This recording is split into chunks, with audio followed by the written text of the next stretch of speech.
Man mano che per ragioni anagrafiche i protagonisti della nostra storia recente vengono a mancare, si fa sempre più fondamentale il ruolo dell'IVESER, l'Istituto Veneziano per la Storia della Resistenza, chiamato a mantenere viva la memoria anche in vista del 25 aprile. Luca Colombo. Il 25 aprile di Venezia è il 28. La città insorge 3 giorni dopo Milano. La liberazione dalla dittatura fascista e dall'occupazione nazista è fissata negli scatti in posa a posteriori dei partigiani sorridenti, nelle istantanee dell'ingresso degli alleati. I primi ad arrivare il 29 aprile 1945 sono neozelandesi. Documenti custoditi dall'IVESER, l'Istituto Veneziano per la Storia della Resistenza e dell'Età Contemporanea, a Villa Erio, sull'isola della Giudecca.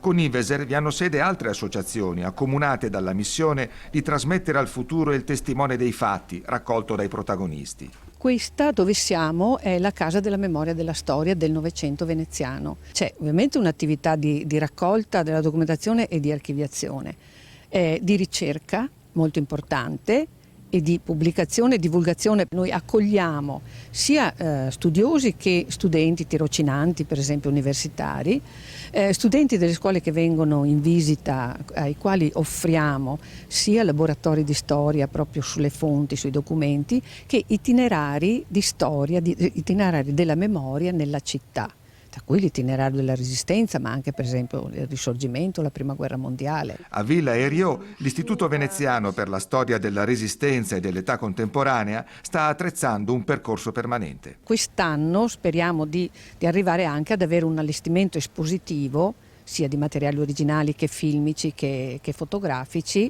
e il Giardino della Memoria. Contiamo di trovare chi possa sostenere questo progetto in maniera adeguata per il futuro.